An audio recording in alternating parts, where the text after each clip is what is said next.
All right, and we're live. Hey, everybody, and welcome to the Multiverse Show, episode 136, the greatest show on Mondays. Thank Mind you me if guys I for don't tuning like in. someone, I'm just. Is that like the black can from Skyrim? You are now marked for death. I'm assuming he doesn't realize we're live. No, he doesn't. A sneak peek on the Dead Zone. Next time on Multiverse TMZ, will we continue to get insight into Nick's love life? You'll have to tune in and find out. Oh my god. Yeah, we're live. We live, bro. Oops. Yeah, because you guys can't see that we're live anymore. I forgot about that. Anyway, so welcome to the Multiverse Show, greatest show on Mondays, episode 136. Thank you guys for tuning in. The panel is completely full this time. This is going to be amazing. So I'm really excited to get this rocking and rolling for the evening. So first up, we're going to do introductions. First, we got the Titan of Texas, the Lord of the Storm, Mr. Fame Entertainment. What's going on, people? Fame Entertainment here from TickGamesNetwork.com. It's been a while. Had to be back talking with the bros. Your resident black guy. I'm on time today. I'm actually here today. And, yeah, buddy. All right, and we have the Baron of Britain himself, the Caesar of Cinema, Mr. James Wilson. Good morning, Vietnam! This is what happens when I finish an 8-hour shift and then come back and it's 1 a.m. and I get to talk. Hello, everyone. It was the Emmys last night and nothing interesting happened. All right. So moving right along, we have the one true king of the north, Mr. Undead 3XVI, gracing us with his presence. I hate you all for starting this live while I was grabbing orange juice. Oh, that is all. Fun. All right, so moving right along, we also have the Don Deletion himself, Mr. Mike P. The Truth. Yo, what's going on, guys? It's Mike. It feels great to be back with a full panel. We got a nice docket of topics free planned for you guys tonight, so let's get it started. All right, and we have the I forgot. The White Wolf himself, Mr. Sam Tolbert. Hey everybody, it is good to be back. It's actually good for once to have all the bros back in the building. It's a really good feeling, seeing all of my compatriots and my comrades here. I have to appreciate that. Thank you all for showing up. And we've got a lot to talk about, so let's get things rolling. And that's true. But first off, we have to pay the bills, so to speak. Who's our corporate sponsor, Mr. Corporate Shill Sam? Corporate Shill Sam is here to tell you that this week's sponsor for the Multiverse Show is Chick-fil-A sauce. Not Chick-fil-A, Chick-fil-A sauce. There was some nonsense, heathen, disgusting nonsense these past couple of weeks about Bojangles and KFC. No, we're here to say none of that. Chick-fil-A sauce is the Lord's sauce. It is blessed and ordained. That's why you can't get it on Sundays. But 6 days a week, it is there for the taking, and it is wonderful, making that perfect chicken sandwich with a gracious smile just a little bit tastier. All right. So let's get things rolling with what we normally talk about every single week. First off, we got to ask, what have you guys been playing? Fame, you've been gone for the longest. Let's catch up with you, sir. Of course, I just finished that greatness that is Gears 5. Oh yeah. You know, that's that great. Hopefully I can get on. I haven't played Escape yet or Horde because I've been dabbling in some other stuff. So hopefully me and Anchor can get on that Escape this weekend. And then I've been playing Borderlands 3 as well, which apparently I'm the only one on this podcast that's been playing Borderlands 3. But other than that, yeah, I'm actually going to pick up River City Girls here as well. So those will be the three things I really bounce back and forth on for a good while. I don't see anything that was going to take me away from these three games. Death Stranding, maybe if somehow I can finesse it for free. Other than that, that's what might be it for a good while. All right. So, James, what have you been playing, sir? Absolutely nothing new. I've been finishing off my rounds in FIFA for the year before the new game comes out in a couple of weeks. I've been hearing positive and negative things. It's FIFA. What do you expect? Yep, I'm just saving money and hopefully waiting, and I can't decide if I want to pre-order a bunch of the games coming out in March, February next year, or I just get them just like a week later when they're down like £5. I don't know. But yeah, nothing new on my end. I've had like a weird week because of my wrestling training. I've had barely any time to go and see films or TV shows. This is the first week in a long time where I haven't gone to the cinema to watch a film. Oh wow! So yeah, it's been a crazy time. All right. And Sam, what you been playing, sir? So, I've actually been playing a bit of Borderlands 3. Fame, you're not the only one. I haven't made a lot of progress, but I have been playing a bit of it. Bro, let's link up. Yeah, let's link up. Hit me up, man. Hit me up this weekend. That's probably going to be the best time. Because I had to play it for work, but then I figured, hey, you know what? Since they gave me a copy for work, I may as well actually enjoy it and play it. I've been playing a ton of Gears 5. That is my new multiplayer obsession. I can't get enough of it. I am loving arcade and I am loving escape. Both modes are absolutely phenomenal. I've been pouring countless hours into those. Ton of fun. I haven't played as much Horde as I would have liked to. I've only played 2 matches of Horde, but one of them was really good. The most recent one a couple of days ago, and I want to play some more Horde this weekend. And then beyond that, I've been playing Monster Hunter World Iceborne.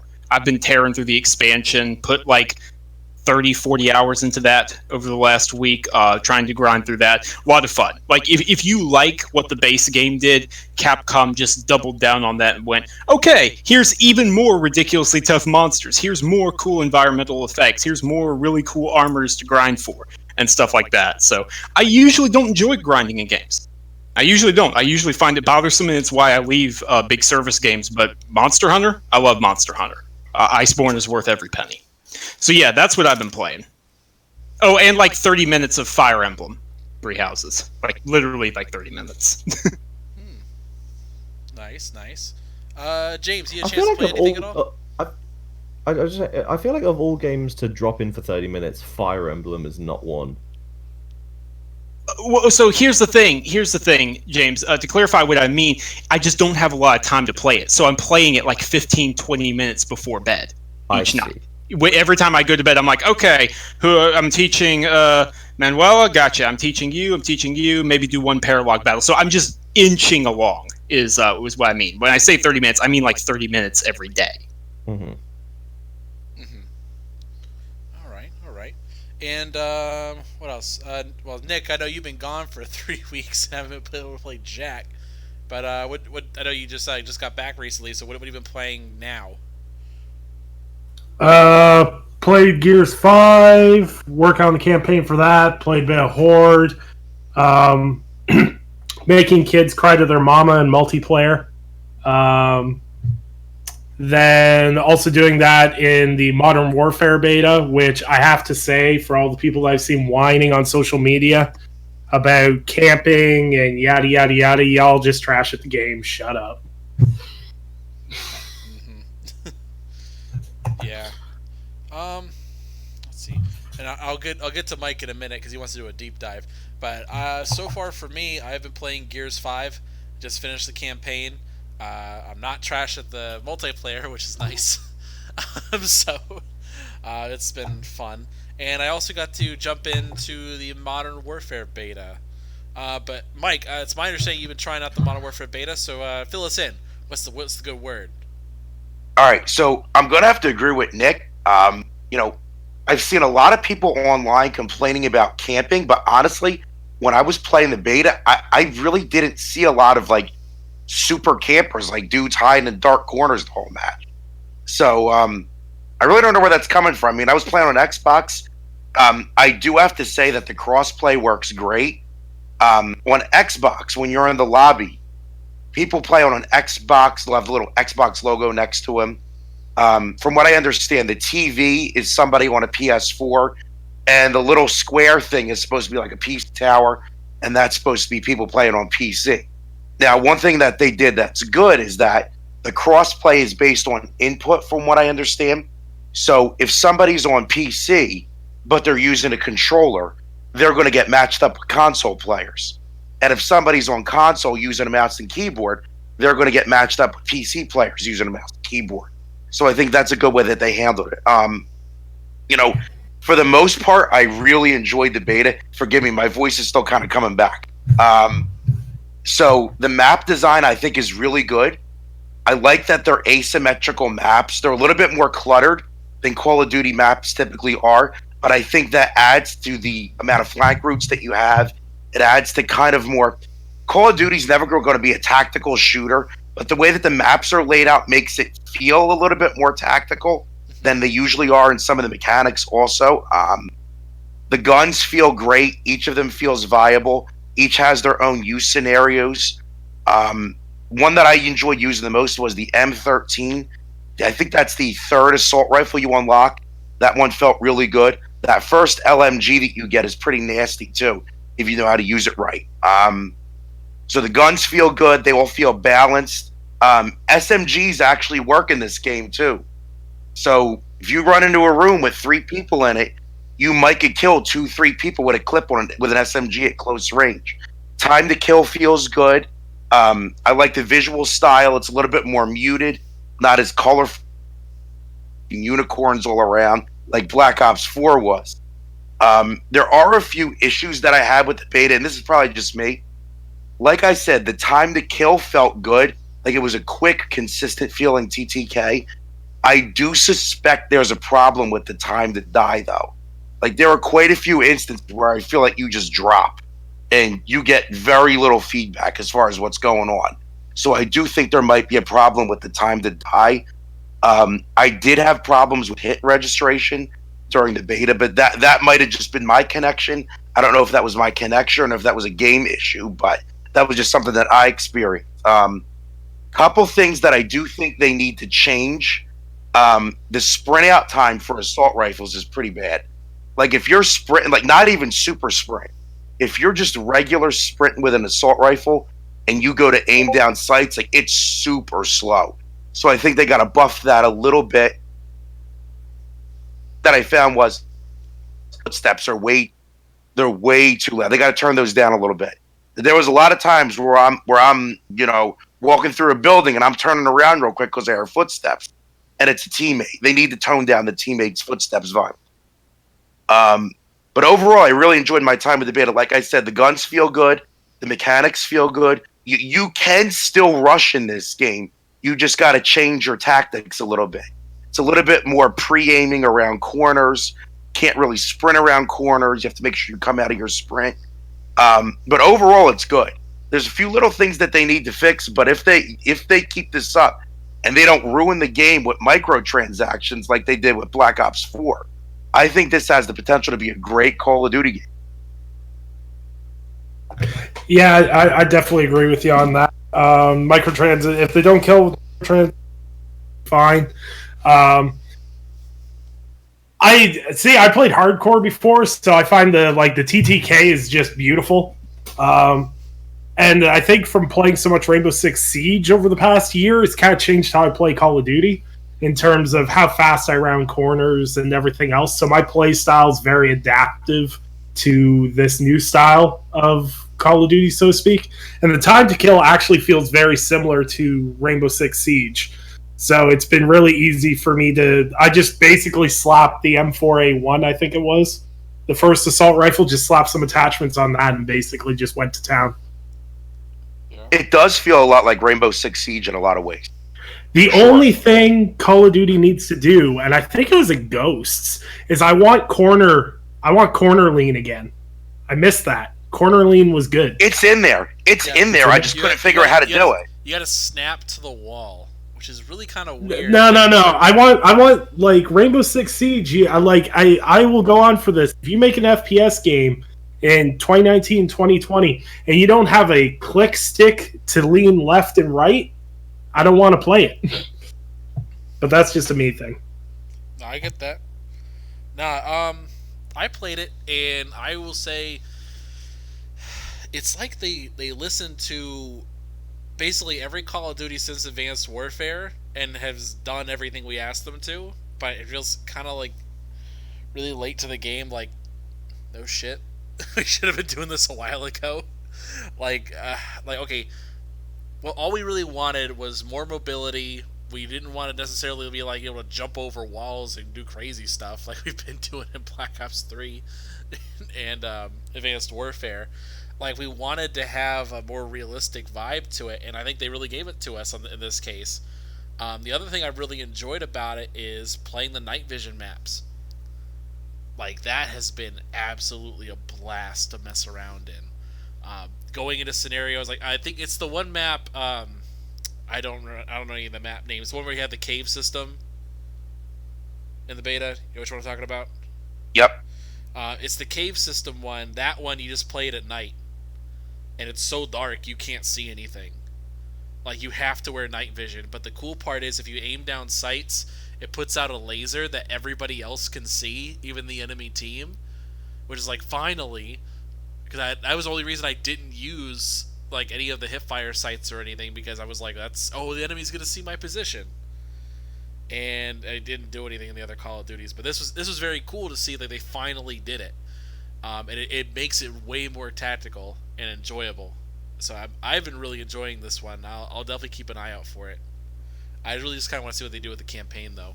I haven't played a good Call of Duty campaign in a couple of years now. I mean, it's like I said, I can't stress this enough. If anybody from Infinity Ward is watching this, please don't F this game up with microtransactions.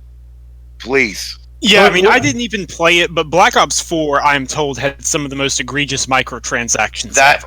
Black Ops 4 is the most egregiously monetized game I've ever seen in my life. Yeah. Like it's that bad. It's like, oh, here's a $60 game, but you got to buy a $50 season pass, and then there's reserve crates, and then you could pay to unlock tiers, and there's pre-order bonuses, but then you could pay to get the pre-order bonuses, and it's just like, come on. Everything went downhill for me with Call of Duty microtransactions when Call of Duty Ghosts, they had the Ripper and the Maverick. The Ripper, which was one of the most broken guns in Call of Duty. They were like, oh, it's part of this DLC pack, or you can buy it on its own for $10. I'm like, get fucked. And it was the same thing they did with Black Ops 3. They were like, they were like, here's the loot crates. It's only for cosmetics. And then they're like, oh, look, like a month after launch, they're like, oh, look, it's loot crates, but it's only for melee weapon skins. And then they were like, oh, look, it's the Peacekeeper from Black Ops 2. I was like, are y'all fucking kidding me right now? Oh, and here's the FAMAS from Black Ops 1. And it's like... Yeah. It's like, oh, so all these... You remember all these great guns I really loved? We're going to microtransaction the ever-living shit out of them. Yeah. So kind of moving on a little bit, because there's a lot of talk about Modern Warfare, and we do have that as a later topic for the evening. I want to give James a chance to catch us up on some of the movie stuff that's going on. It Chapter 2 came out, or Part 2, or whatever iteration 2 it is. And I want to let James get a chance to kind of like catch us up to date. It's also had, like, what was it, the Emmys were yesterday? Yes, So- the primetime Emmy, the 71st primetime Emmys. No major announcements. The big thing is the big winner was Fleabag, which is I've spoken about it on this show before, but I'll do it again. It's a show written and created by Phoebe Waller-Bridge. You all will know her as L3, the droid from Solo: A Star Wars Story. No, you didn't see it? That's right, nobody did. Boom! Take that, Star Wars. They're going to feel that in their billion-dollar bank. Fleabag is a brilliant... it was originally a one-woman show at the Edinburgh Fringe Festival, which was turned into a one-woman stage show for about an hour, and then it was made into a 6-episode television program for the BBC, and it just has blown up in America. And the second season came out a couple months ago, and it won Best Outstanding Comedy Series. She won Best Lead Actress in a Comedy Series. She won Best Writing, and I think the show won Best Direction. So it really won all the things that you really want from a comedy series. Game of Thrones had its winners. Peter Dinklage, unsurprisingly, won for Best Supporting Actor again. I want to say that's 2 or 3 for him now for Thrones. And it also won Outstanding Drama Series. Now, there are many people's opinions about Game of Thrones, the television program. This is not an award for writing. I want to make that perfectly clear.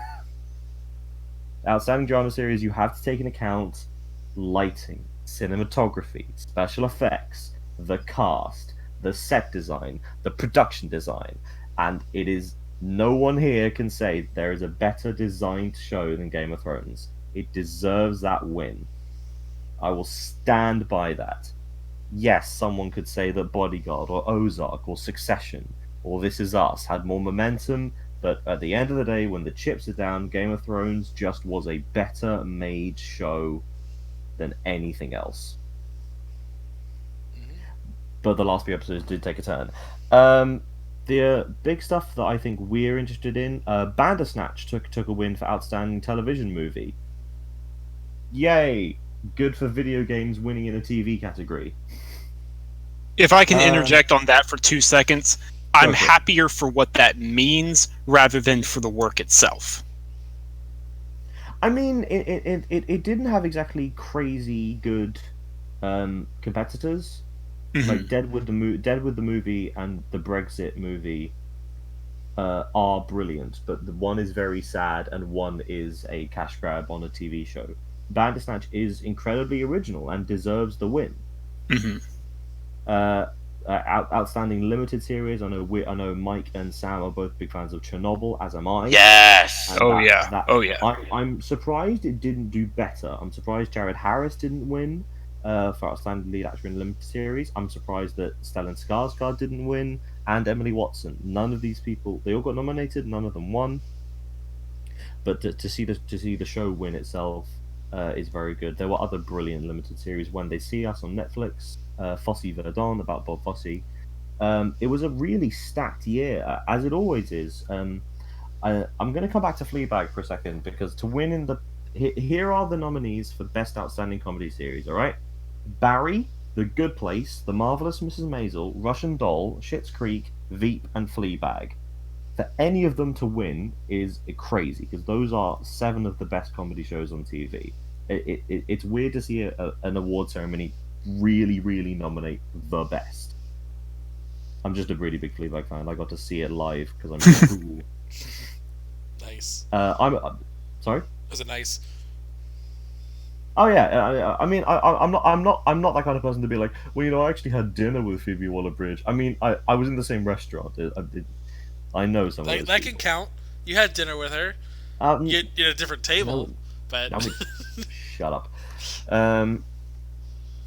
But yeah, as I said, it's not a crazy outstanding year for the Emmys, or the only real notable thing is that the show didn't have a host. They just had a recurring segment where they had to find they were rushing to find people backstage, so everyone was like, "Oh, it's not my time to go on yet. Oh, I'm getting prepared." Well, it's very prepared. It was very staged.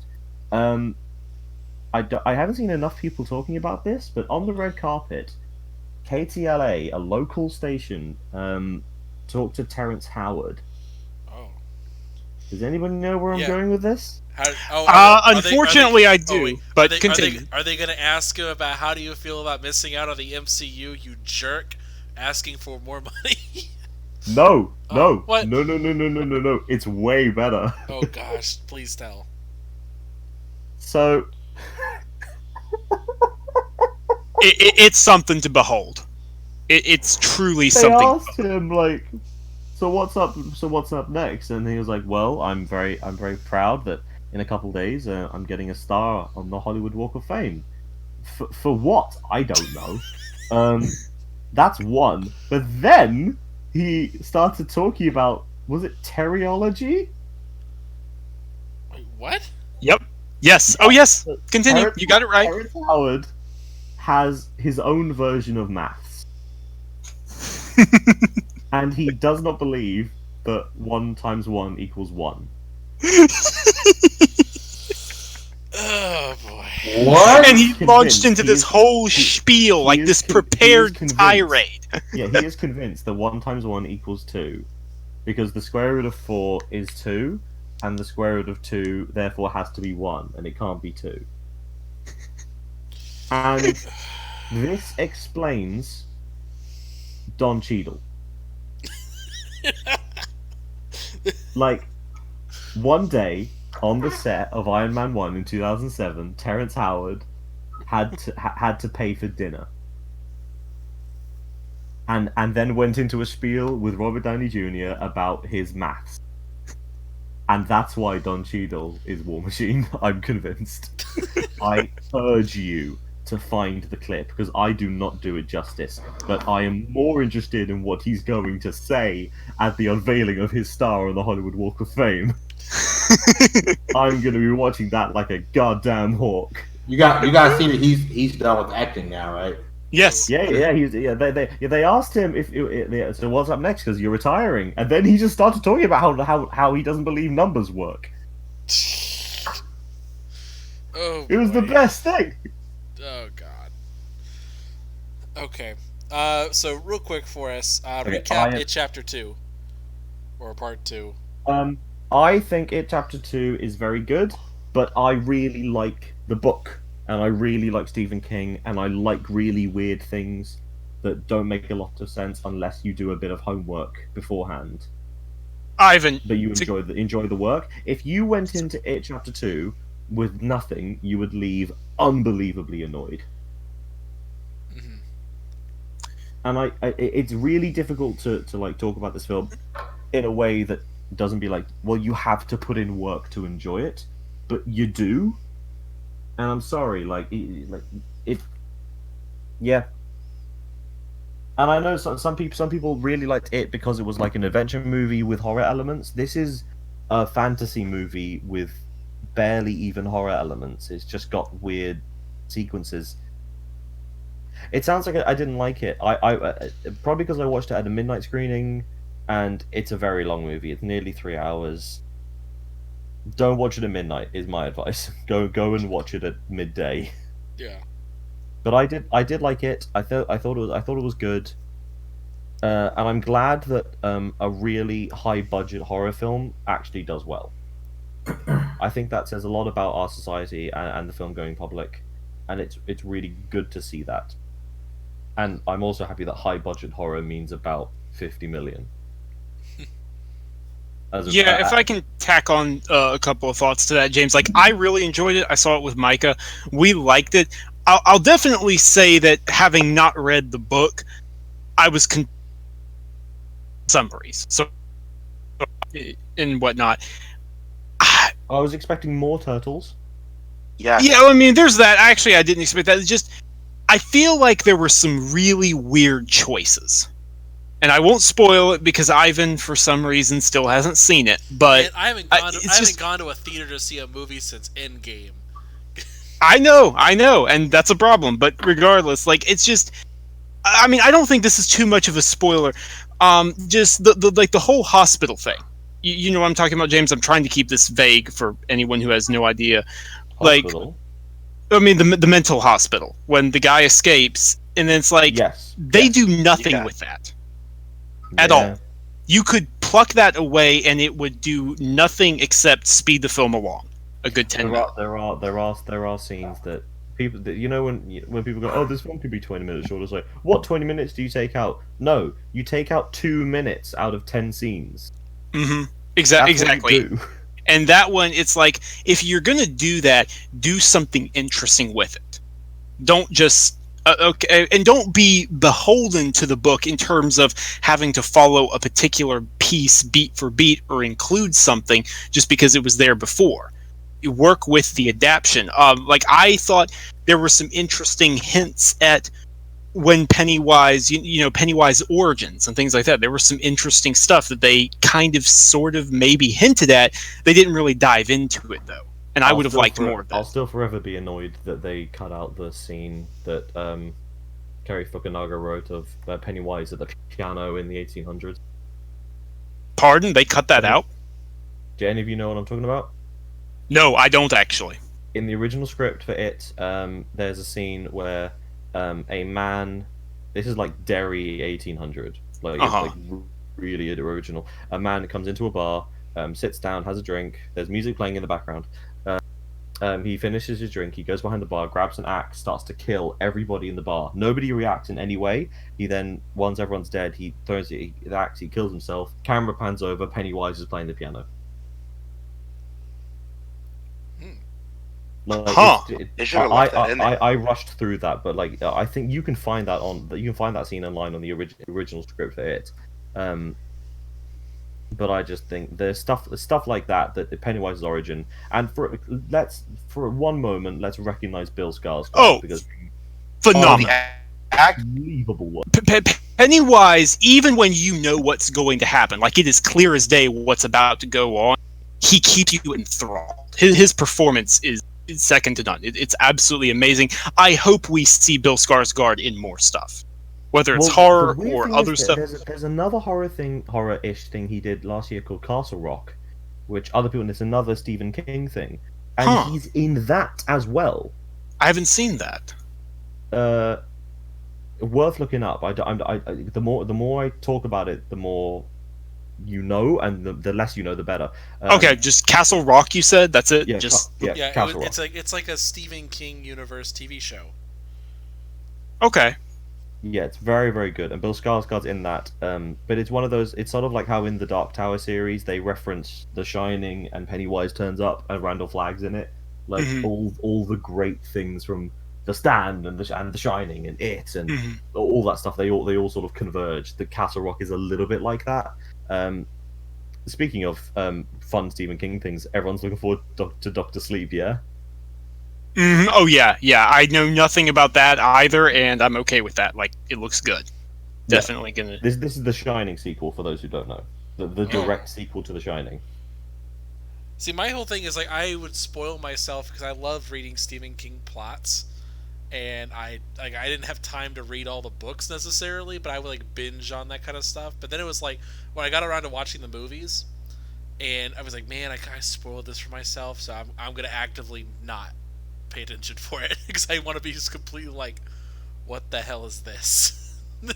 Well, I don't. The good barometer is if Stephen King hates it, it's probably good. Yeah. Yep. Famously, he hates The Shining, but he loves this, which is a weird thing. I don't know how he feels on Doctor Sleep, but Mike Flanagan is a genius. He did The Haunting of Hill House and Hush and Oculus, so he's doing Doctor Sleep. So I'm down to watch him. Right. The one thing I want Mike Flanagan directing, Jordan Peele writing, produced by Jason Blum. That's what I want in the next big horror film. That is the potential to be the horror film of the generation. All right. Okay, So I think that's enough major movie news. There hasn't been any crazy big castings other than very quickly. Jeffrey Wright has now been cast as Commissioner Gordon in the upcoming Batman movie, the Matt Reeves Robert Pattinson movie. Jonah Hill is also cast as an unnamed role. We don't have time to speculate. We all think it's a different thing. I'm excited to see what it is because Jonah Hill's good. I'm betting it's Clayface. Riddler. If it was going to be Clayface, why cast somebody who's famous? Why not cast somebody who's famous? This is why we don't have time to speculate. Just cast Tom Hardy and be done with it. Like, why do we bother casting Idris Elba in the Jungle Book? Why do we cast any celebrities in the Jungle Book? Why not? Why the Jungle Book? Ooh. Why not the Jungle Book? Funny story, actually. I've never fully watched the Jungle Book. I've tried 7 times in my adult life to watch the Jungle Book, and I fall asleep every time I watch it, Well, there's no a matter good what. reason for that. And do you know what that is? Why is that? Because the original Jungle Book movie is terrible. Thank you. My wife made fun of me. Well, I literally slept 8 hours one day. We got up, and she's like, we're going to watch the Jungle Book. I fell asleep again. The original Jungle Book movie is terrible. It is 20 minutes of entertainment crammed into an hour.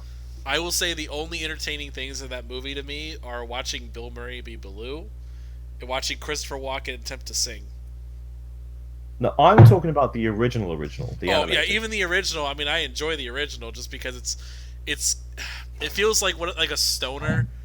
It feels like a stoner movie where literally nothing really happens. Like, yes, there's a plot, but there's like no urgency period to do anything. Yeah. So what you're saying is that the Jungle Book out of is your Harold and Kumar's trip to White Castle in Disney format. You need to be stoned out of your mind because it's just like, why do we care about Shere Khan? What are the monkeys doing? Now, I will say, I don't know if James is going to disagree with me on this. I did enjoy Mowgli, though. That I actually did enjoy. This is the Andy Serkis film. Yeah. Yes. Yeah, I thought that was great. I haven't seen it yet. There you go. I know it's on Netflix. I liked it. All right, for sake of time, we have to move right along. All right, so I just gotta scoot us on a little bit. I know we have a lot of backed up stuff we gotta catch up on, but I want to make sure we get to all the topics this evening. So on the first part here, so we had something interesting that came up, at least discussion wise, that happened. One of our friends, Mr. Negative, wrote out an article that got featured on IGN. And it's about the usage of white phosphorus in Modern Warfare, the new game. Just a brief bit of context to this. So, one of the kill streaks in the new Modern Warfare Call of Duty game, or what is we calling it, Modern Warfare 2019, whatever. Modern Warfare 2019 is what I'm calling it to keep it straight. Yeah, whatever this game is, one of the kill streaks in it is white phosphorus.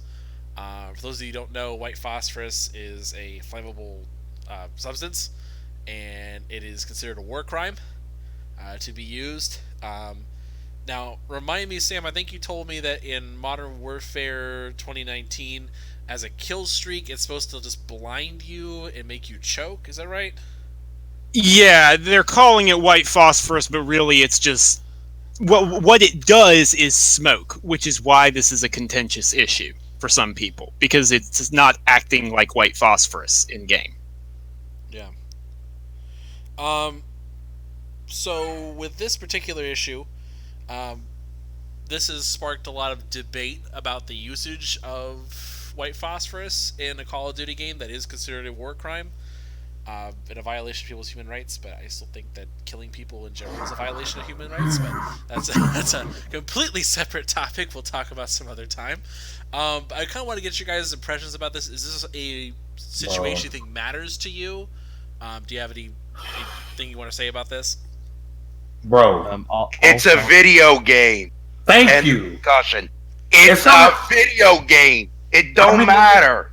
It's a Call of Duty multiplayer. Stop also, it. It's an 18 rated video game. It's a video game. It ain't that deep. So, Mike, would you be okay with rape being featured in a multiplayer video game? Here's the thing. What about the song? I relate it. Basically rape. That's what I feel. Think like about that's this. what I get pulled into Think about this. I relate it to, you know how everyone got butthurt about Dave Chappelle's stand-up? You can't laugh at one of his jokes and then when it's something that bothers you, get butthurt about it. You can't do that. That's not the way to go about life. If you like Dave Chappelle, he's talking about black people, you can't get mad when he's talking about white people. If you okay with somebody getting noosed by the KKK in one game, you can't complain about something else in another game. You can't complain. It's video games. If you like it as a whole or you don't like it. I can see maybe you don't like it, don't play it and move on. But you can't sit here and bitch and moan and cry and complain about something inside of a video game. You can't pick and choose what to be offended about. Trying to say that whether or not people can be offended about one particular thing is a way to destroy any nuance in this industry. We're not going to move forward unless we're able to actually have discussions instead of immediately screaming it's a video game and shutting talk down. Hold on. Let me rephrase the context of this, because there's an important nuance that's being skipped here.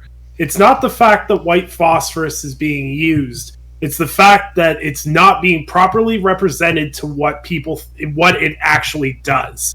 A lot of people I've seen that have brought up their issue with it is that it's not being properly represented. As Anchor said, it's basically you get blinded and your character chokes a little.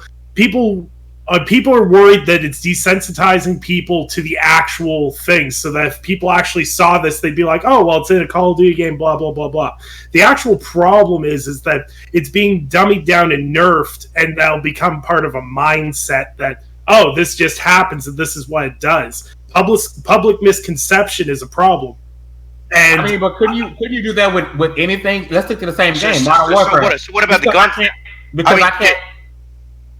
My bad. What about the gun? No. I'm with you guys in the concept of, but what I'm saying is when you get a nuke in Duty, you contextually know you're pressing a button, a nuke comes down, it kills everyone on the map. The end, right? Like contextually with the nuke.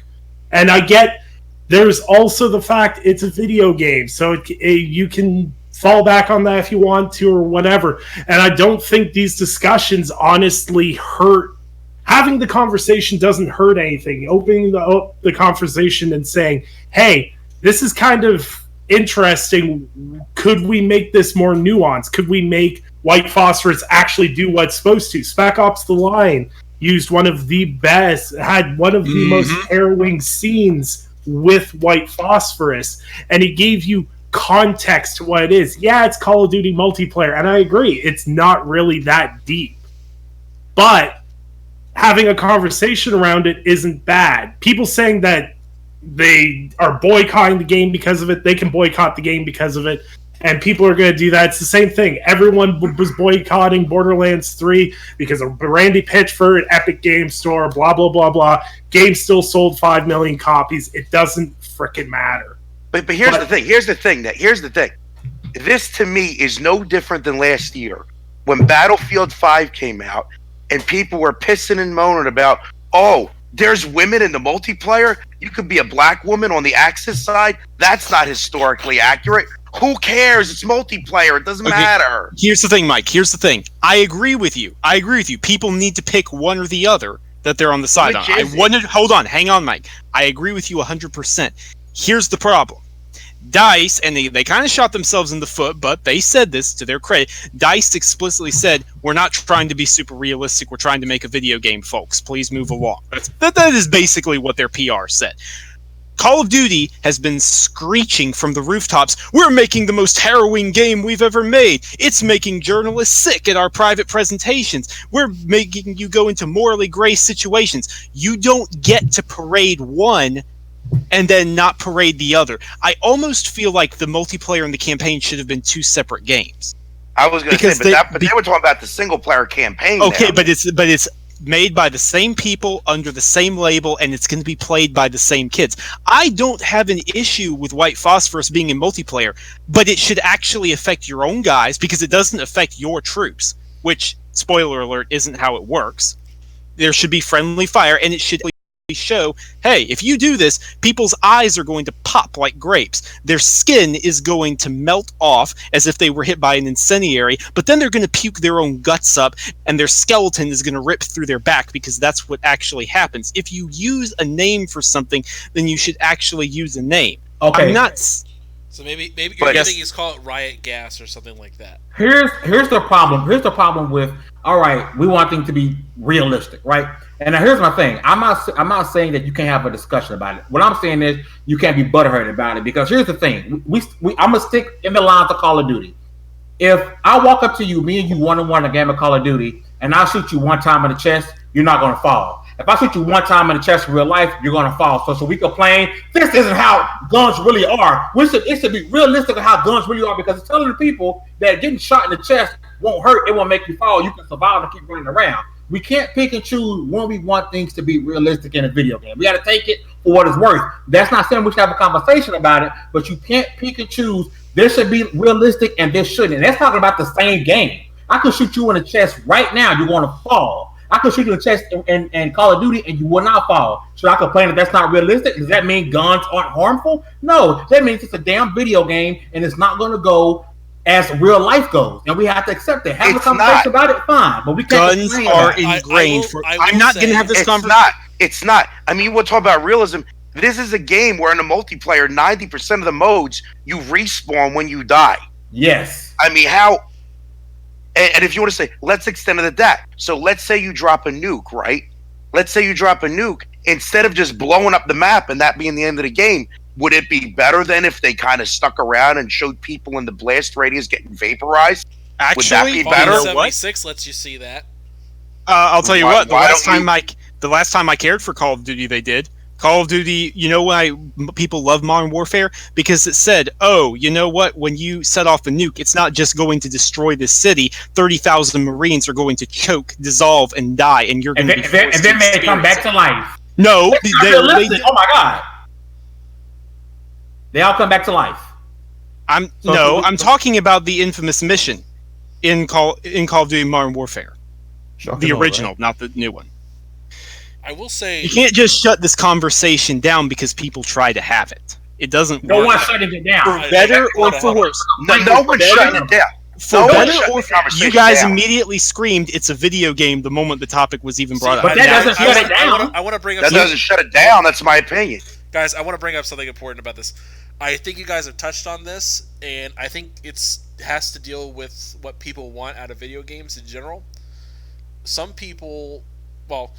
games hype on the fact that it's realistic and that this is escapism for people, and they want something that is laborious and focus on every little thing. I think Battlefield built its franchise on that, and that we're more realistic than the competition. And I think that is something important to mention. And then you have some video games which are like, we don't care about being realistic, we care about being fun. And I mean, the original Infinity Ward believed that. I think that they believed that, and they went on to do Respawn and made Titanfall. They don't care about being realistic. They're about having fun. And I think that is a point that Sam is bringing up, that with Call of Duty, in this particular Call of Duty, they are kind of trying to do both. In that we're trying to be realistic by having morally gray situations and going through that process, but at the same time, they want to be like, well, we're just regular Call of Duty, and this is the multiplayer, and this is what we do. I think that's something that they're trying to have it both ways. I think that's one of the reasons people have a problem. My thing, at least in terms of war crimes and stuff, I mean, we had mustard gas in Battlefield 1. We had trench knives in Battlefield 1, both of which, the 3-pronged trench knife and the mustard gas, have been considered war crimes. But because it was a period piece, it was acceptable to see that and play that. Here's the thing, too, and I might be wrong with this. Like, correct me if I'm wrong. White phosphorus is a war crime if it's used in civilian-populated areas. There ain't no civilians in Call of Duty multiplayer. You're both right and you're wrong. It's up for debate. There is ongoing discussion. Some countries have outlawed it. Many have not. Many say it's okay to use in this situation. The U.S. military isn't entirely on board with it, is what I will say like that. There is ongoing discussion. Many have pushed to get it knocked off. But in the most technical legalese sense, it can technically be used if you can prove that there was no civilians. But even then, a lot of military commanders are saying no, don't do it anyways. I know that's not the answer you were looking for, Mike. But there you go. The thing is that for me personally, is my only interaction with white phosphorus as a whole. My whole introduction to it as a thing was through Spec Ops. And if anyone's played through that game, the weight of that scene and the realization of what it does was horrifying. Mm-hmm. And the fact that Call of Duty is on their pedestal saying, this is our most realistic ever. I don't care if the can't sit there and say, well, it's an arcade piece for this and it's serious for this. When they did Modern Warfare 2, and they had no Russian, which is still one of the biggest controversial missions in a video game. They said it was one package. This game is going to be controversial as a package. You don't get to pick and choose your controversy battles and everything else. So if they want to use white phosphorus as a kill streak, then make it do what it actually does. I'm looking at one thing about the kill streak description. For white phosphorus, this is the official description. It says, cover the battlefield with white smoke flare canisters that will disorient the enemy and burn any that wander too close. My last notion on this is, when Anchorman asked the question, me and Mike, I believe me and Mike on the same page here, all we did was give an answer. We didn't once say that no one's opinions matter, that everyone's wrong, we shutting it down. We didn't say you guys were wrong and you guys can't feel a certain way. No one said you can't have the conversation. We gave our opinion and that was it. No one said you can't have the conversation. Our opinion is that you can't cry and pick and choose what to cry. And I'm not saying y'all are crying. This is the general. You can't pick and choose what to be upset about. If we're gonna be, this needs to be realistic. Well, this also needs to be realistic. Like we can't. In our opinions, like Anchorman asked, you can't pick and choose. You're gonna be, if you like I said about the Dave Chappelle, if you gonna laugh at one joke, about somebody else, laugh the one that pointed towards you. That's our opinion. We're not shutting nobody's thing down. Neither one of us ever said that. We only stated our opinion that you can't pick and choose what to be upset about. Exactly. I will say, and I don't get a word in. Let James talk. But I just very quickly my position on this is, as it has been in, I don't really like the COD games anymore. After a visit to a medical hospital in the past few months. So my position is very similar to this. If you don't like the idea of this game existing, don't buy it. Correct. Yep. exactly. That's my I agree. my entire position on the matter. Can I say one last thing? Because I do know we need to move on. We have other stuff to say, but there's just one last thing I wanted to say, Ivan. Sure. I know people are going to go whataboutism in terms of guns and nukes and the way other things are prescribed. Here's the thing. I'm not going to say it's a good thing or a bad thing. I leave that to your personal judgment. Nukes and guns are ingrained in popular culture. They are. They will never be removed. Ever. You will never get them out. Nukes have been used in kids' cartoons. Guns have been used in kids' cartoons. Both are ridiculously oversaturated in the market, and you're not getting them out. White Phosphorus, I can think of maybe 3 works I've ever heard of using them, and this upcoming game is one of them. Yeah. It's not the same thing because it hasn't been brought up before. That's why I think a conversation is due.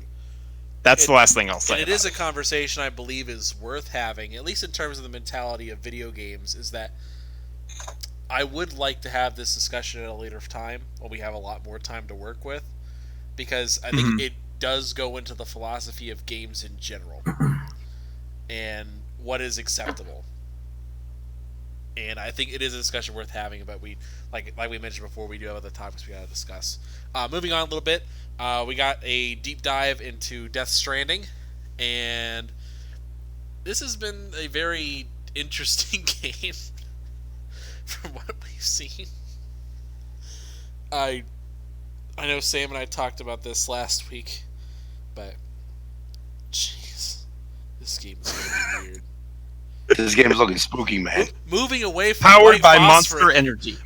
Moving away from white phosphorus, now you can have poop grenades. No, it's shower water grenades. Get it right. I'm sorry, shower water grenades. Gamer girl bath water grenades. Hold on. Can we just acknowledge the fact that Kojima's hit the point in needing money for development that he's got product endorsed everything, including the clothing that is on Norman Reedus' character? Did you think that this blank check from Sony came unsubsidized? Because it doesn't. I'm waiting for it to be like, you can have sexual relations with a woman.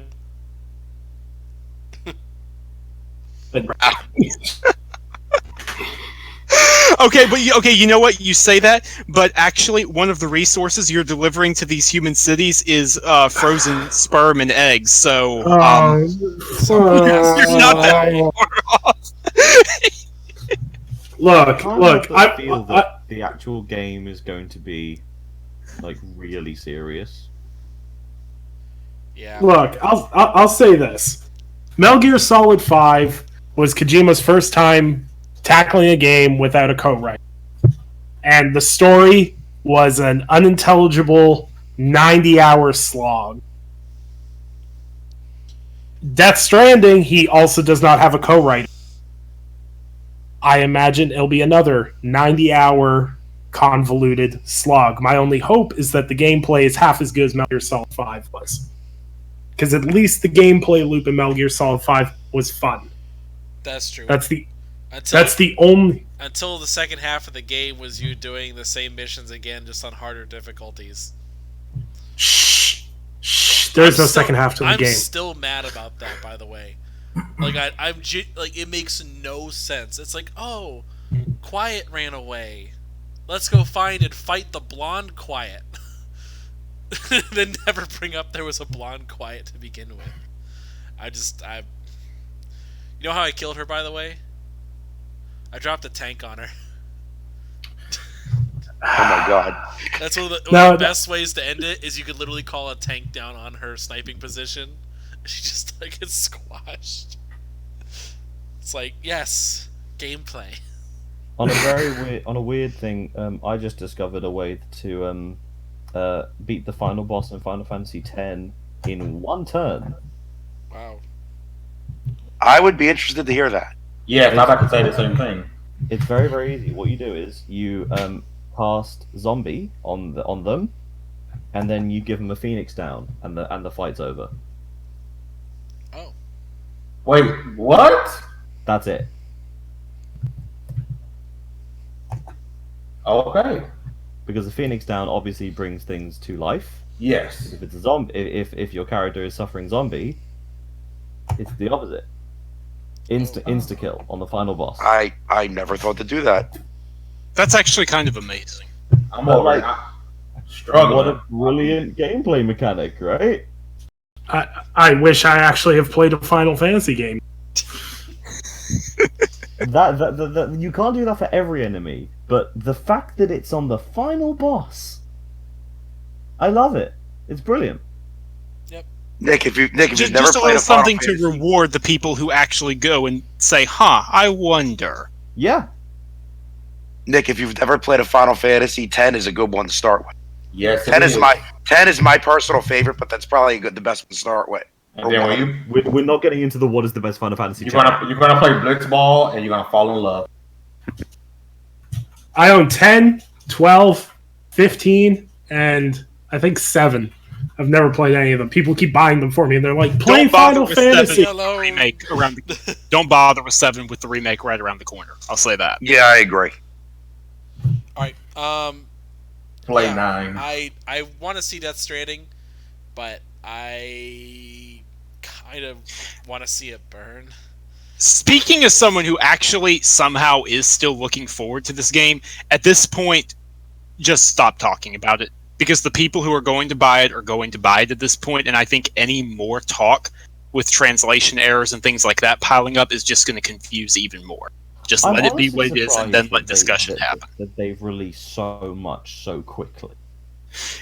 I honestly don't even feel like this was Nothing originally their to plan, too James. much. Like, Yeah, they've gone from absolutely nothing to an overwhelming deluge.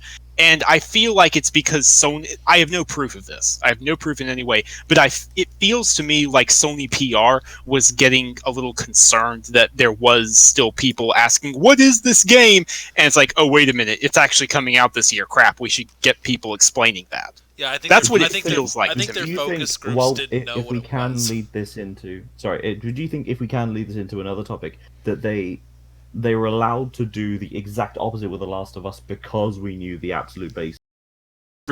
Naughty Dog has free reign to do whatever they want because they're Naughty Dog and look at what they've delivered so far. B, because I'm sure it's going to have improved mechanics and stuff like that, but we know how The Last of Us is going to play. It's going to play like... You said the words Naughty Dog can do whatever they want because they're Naughty Dog, but surely if there was one person, Hideo Kojima could have done whatever he wanted. Not after, because again, years later, it was fun. It worked for them. The whole mystery around Death Stranding and the "what is this game, bro?" that worked for them when the game wasn't coming out anytime soon. Now the game is still coming out, and it's just a couple of months away, and they still have people asking, "What is this game, bro?" And that's when it goes from awesome marketing to, "Oh no, concern." It's a different thing. No one in their right mind is asking how The Last of Us is going to play. We know how that's going to play, just with some more mechanics, some improvements, I imagine, filing off the rough edges, more features, stuff like that. But how Last of Us Part 2 is going to play. There are still people right now who don't understand what the core mechanics and the core gameplay loop in Death Stranding is. It's peeing and drinking Monster Energy drink, bro. It's basically my life. I don't know. Does that make any sense? Oh, yeah. Yeah. Like I said, peeing, Monster Energy drinks. Like I said, it's like a Monday morning. Should we try and segue this into state of play prediction? Sure, why not? Since we're talking about Sony projects. So we all know that there is going to be some sort of Last of Us announcement. Neil Druckmann and Naughty Dog have been teasing endlessly on Twitter for the past 2 days. the big one is: do we think that they're gonna finally say when it's coming out? I think they have to. I pray to God it it says summer 2020 just to piss everyone off. Man, There is a non-zero chance of that. That's all I'm gonna say. all I've got to say is the gamer part of me really can't wait to see the spring 2020 release date. But the inside troll of me that likes to watch Twitter burn is really fingers crossed that they don't even release window for it. They just show new gameplay and leave it at that. Bro, that shit would be hilarious. Man, If they showed new gameplay, I'd love it to be without Ellie at all. How? Like that brilliant tone piece with the woman being hanged. No, gameplay show crazy, but like something to throw us completely off the scent. So here's the thing. Okay, it's just Joel.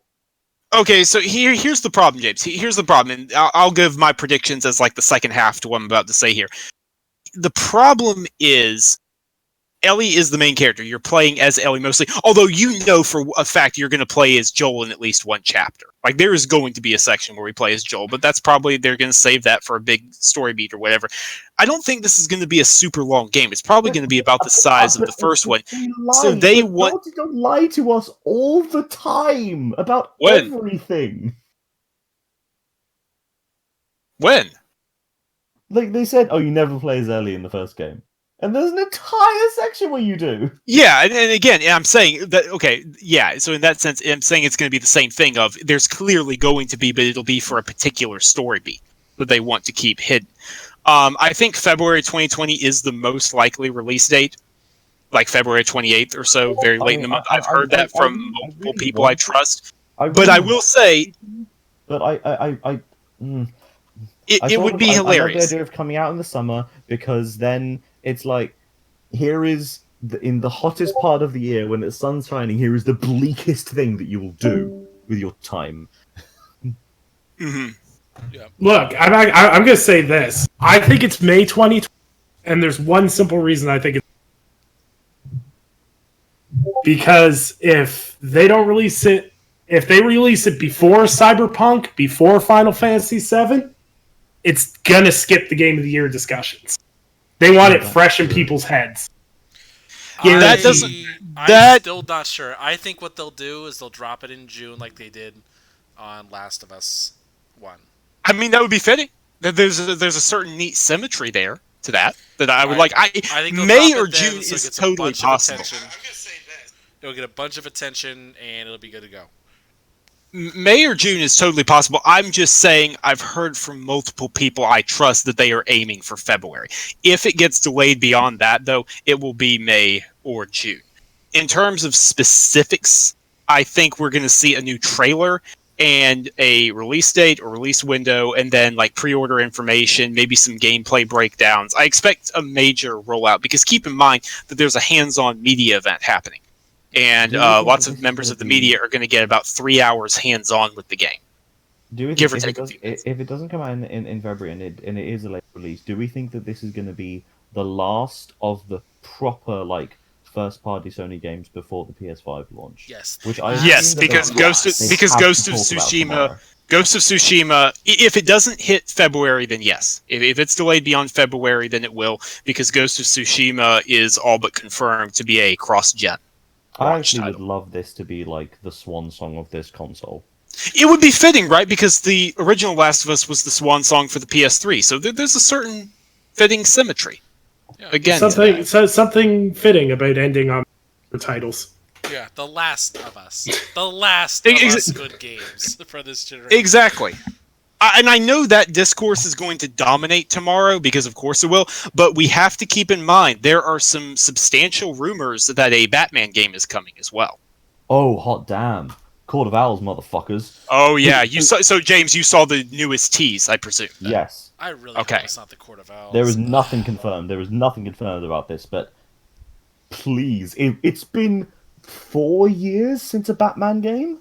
Yes. So, for anyone who doesn't know, Warner Brothers Montreal Games, they're the developer who developed Arkham Origins. Yeah, they Which made is a Arkham good Origins and they game, made the goddammit. DLC for the other games. They're not Rocksteady who made the mainline games. Rocksteady, God knows what Rocksteady is doing at this point.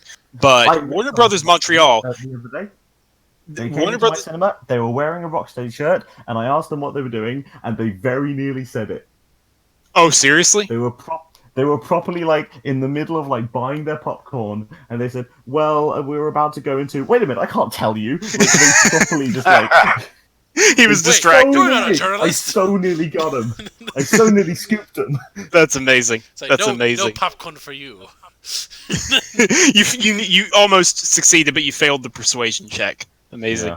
Yeah. But so for people who don't know, the Warner Brothers Montreal Twitter account has been inactive since 2015, except yesterday it finally started up again, and they celebrated the 80th anniversary of Batman. And then today they tweeted out a logo that said, and they said "Capture the Night," spelled with a K, and it had a bunch of flashing logos. One of them kind of looks like the sigil for the Court of Owls. Another looks like the demon for Ra's al Ghul. Do Batman So- Beyond, you cowards.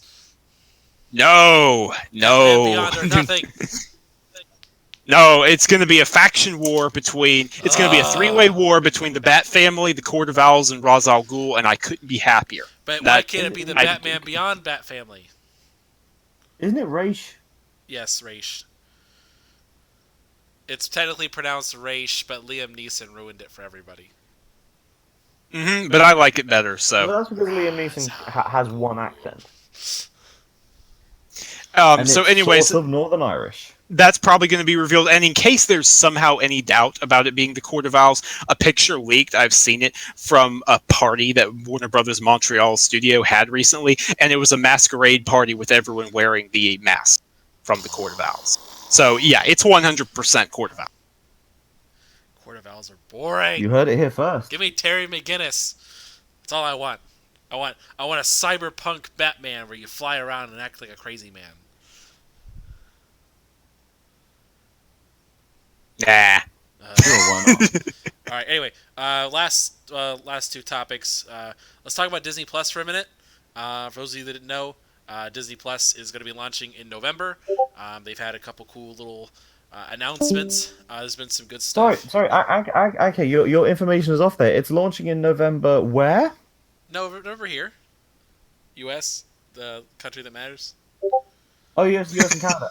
And would you like to know when it's coming out in the UK? Isn't it already out for you guys? Or soon? We don't have a date. Oh, good, because no one cares. No, this time. There is no confirmed date. The earliest rumors are April. Well, I'll tell you what. They're probably waiting, and they're going to coincide it with Brexit. Whenever y'all finally get that figured out, they'll get their release date figured out as well. Please don't remind me about that. I'm sorry, James. I'm sorry. Is that what Disney's gonna do for you guys? Like, come on, let Brexit happen. It'll be great. Like, you'll have Disney Plus. Our government's on goddamn holiday right now. Yeah. Anyway, I'm trying to find the article I had pulled up for this because they have actually really have quite an amazing lineup of content coming to Disney Plus, and I got on the founders list. One might say too much. Yeah, maybe too much. It just depends on what your impressions are. The one thing that I'm really happy about with Disney Plus, and I genuinely think this is a brilliant thing, is they're not doing here is the entire show in one go. Yes, I do enjoy that as well. I'm beyond pleased about that because I love nothing more than weekly appointment viewing. I think it worked wonders for Game of Thrones. Better Call Saul is a better show because of it. Fleabag as well. There is something brilliant about analyzing one thing at a time, because like American Vandal, I think are brilliant, but I can't recall individual episodes, individual brilliance. I love that they're doing appointment viewing, and the fact that they've got so much shows, it almost defeats the purpose of doing appointment viewing because you've got all this stuff in the middle. I don't know. Yeah. I don't know how I feel about it, but then again, I haven't seen it, so I don't have a first-hand experience. Only time will tell. There's a But with the amount of money that Disney Plus costs, it's like half the price of a Netflix subscription. Yeah, It's sort of you'd be a fool not to get it. that's true. I mean, I just got a deal where I bought 2 years and got a year for free, so that's pretty dope. But yeah, I wanted to kind of go over some of the listings on here. I didn't have the site that I had actually marked. There's a site that you can have where you can mark the things you want to see already. But I can't find it for the life of me, so I'm using a stupid list that they have. These are just some interesting picks that I saw that they had. They're bringing their live action stuff. They're old, like 1950s, like 20,000 Leagues Under the Sea, Davy Crockett, um, Swiss Family Robinson. They're bringing all that stuff back, which I'm like, yes. Because I grew up on that. That's really awesome. I grew up on that stuff. I was like, yes. Same. Marvel. I'm honestly surprised that they still like have a working version of it. Yeah, I mean, I just bought the DVD for 20,000 Leagues, and so I'm kind of like, damn it. Like, I've been trying to find that thing online for so long. I can't find a good copy of it streaming anywhere. And I was like, man, I got to buy this movie. So I bought it, and then lo and behold, they announced it's on Disney Plus. I'm like, I mean, I paid only like $6, but it's the principle of the thing. Let me see. So they have like basically all your regular Disney animation you would already expect. So I'm not going to go over those. And they already have all the obvious Marvel content. They're also bringing a lot of ABC shows, which is interesting to me that they're pulling in that catalog. They've also gotten some others. Again, I hate this stupid A list. High School Musical TV show. Yes, High School Musical TV show. I had to scroll through this list. I didn't get to mark what I actually like marked the things I thought were interesting. They got all the Fox 90s TV shows for the Marvel stuff. They got the Spider-Man, they got the X-Men, Fantastic Four. Oh, nice. They even got the limited run series for the Avengers. I think it's like Avengers United We Stand is like the name of it. It's basically all X-Men is really good. And Yeah. the X-Men's the big pull for me. X-Men's gonna be dope. I've never watched it. Yeah, did you watch the '90s Spider-Man one? No, because I was too busy being a baby. Oh my god, that 90s Spider-Man was great. You have to watch the '90s Spider-Man one more than anything else because, especially knowing in a world that everything was owned by everybody else, like where Marvel was split, they were basically given free run to do anything they wanted with any character. I have watched Spectacular Spider-Man, and that's great. That one's pretty good. I think that's the one with like that really catchy theme song, which was like, I like that theme song. I'm not gonna hum it. I can't do it. I'm too embarrassed. It's okay. Let me say this, James. Let me sell you on this, okay? If you didn't see the 1990s, it started in 1994, I believe, Spider-Man TV show, let me sell you on it like this. The way they adapted some of those character arcs has stuck out for people more than the comic runs did. Like the way they condensed the Venom arc. I'm not saying I'm not interested in watching it, especially the X-Men one has been recommended to me more times than I can count. Mostly because I keep saying I like The Last Stand, and people go, no, watch the TV show and you won't like The Last Stand.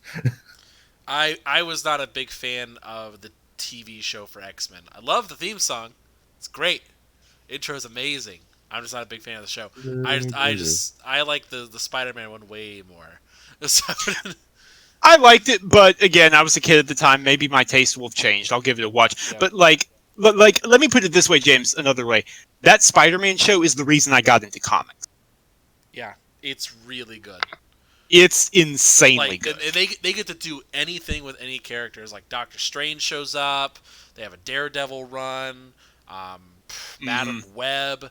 They start going into some crazy stuff. Yeah, the stuff with Madam Web gets crazy. Their version of the Venom saga is the most well-known. Like, it's informed every Venom story afterwards. Their version of Michael Morbius is the best. Mm-hmm. Because Morbius sucks. So, literally, because he's a vampire. Bad jokes. I'll be here all week. Wah. So yeah, Disney. So going back to Jared Disney Plus Leto. stuff, they're gonna do DuckTales, the original, and the new DuckTales. Woohoo! Escape to Witch Mountain 1 and 2. Wait, Um, which is the one with the rock? the second one, or it's the remake. Okay. I'm trying to go through all of these. Like they basically have like the remake version and the original version of everything, like Freaky Friday and Frank and Weenie and stuff like that. All of the Simpsons. Yeah, all the Simpsons. I'm trying to scroll through. Oh yeah, they got Halloween Town for your Halloween people, but it's gonna come out after Halloween, so no one will care. Um, let's see. I'm sorry, I hate this list because I actually like marked everything I thought was interesting. So I'll try to scroll through.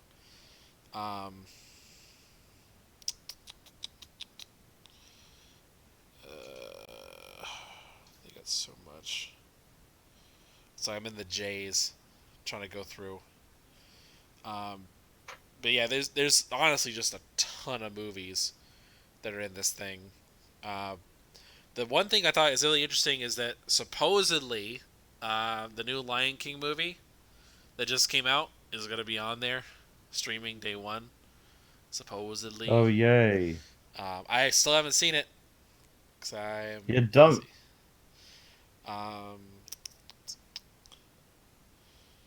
Yeah. Why are they remaking the Sandlot, Mighty Ducks, and True Lies?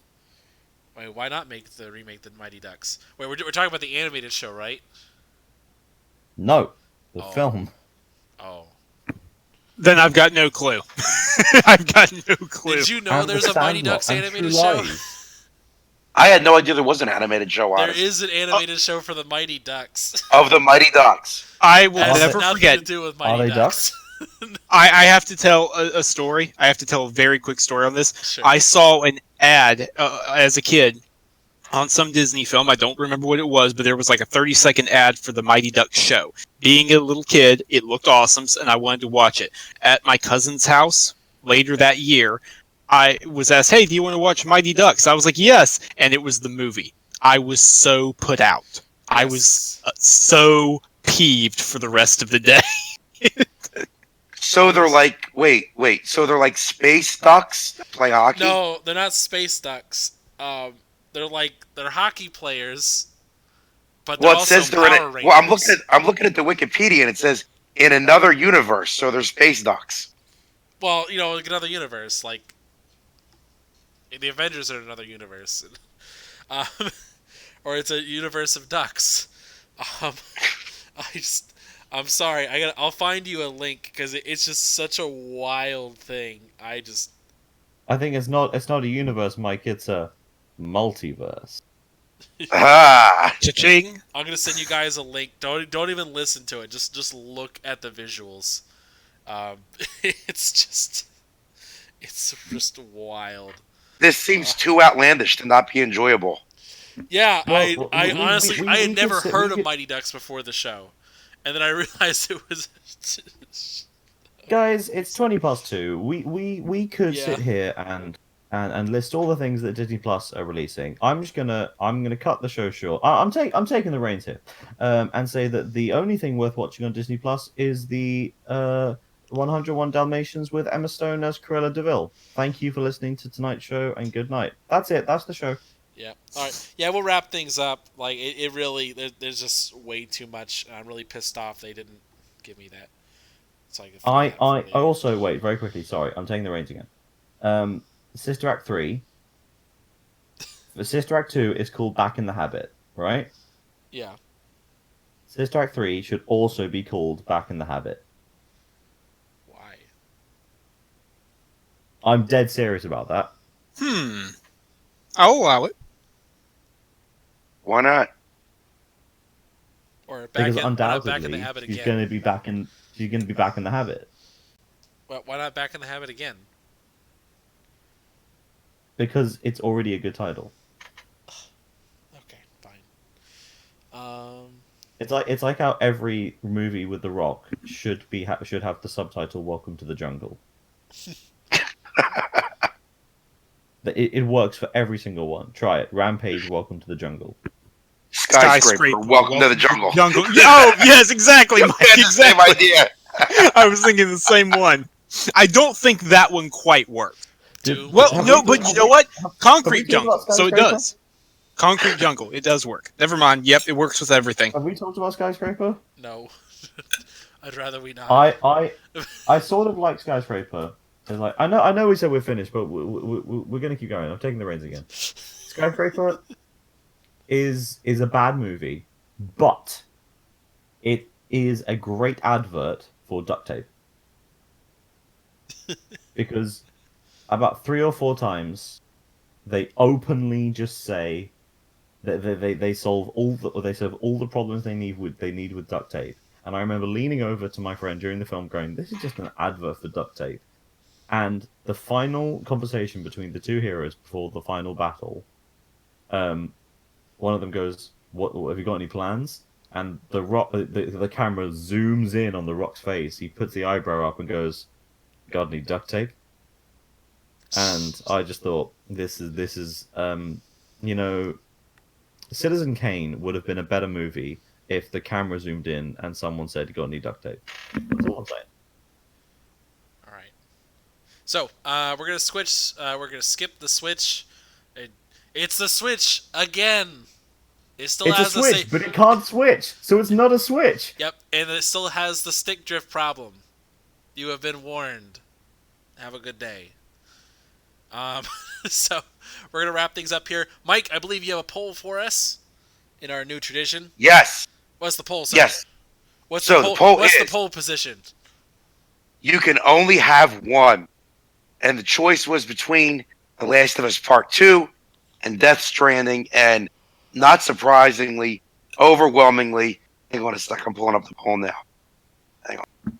And not surprisingly, with 83% of the vote out of 70 votes, you would rather have The Last of Us Part 2 than Death Stranding. Yep. Damning. Not surprised. Anyway, we're gonna wrap things up here. Fame had to go eat because he had to go and do stuff. Nick had to leave, and he gets to keep his secrets. Insert Frodo meme. Fine, keep your secrets then. Well, we'll make him spill the beans on what happened last week. Anyway, and we also got the group going on here. James, where can the good people find you, sir?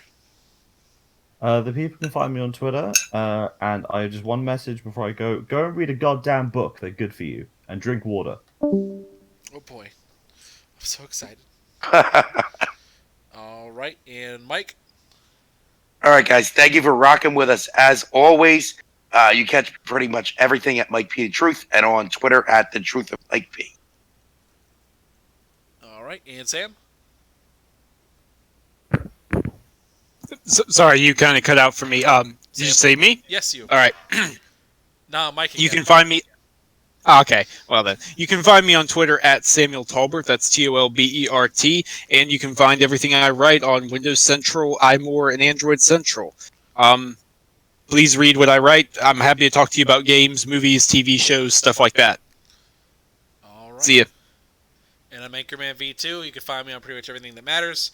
And we are out of here. Thank you for tuning in to the greatest show on Mondays, the Multiverse Show, and we are out.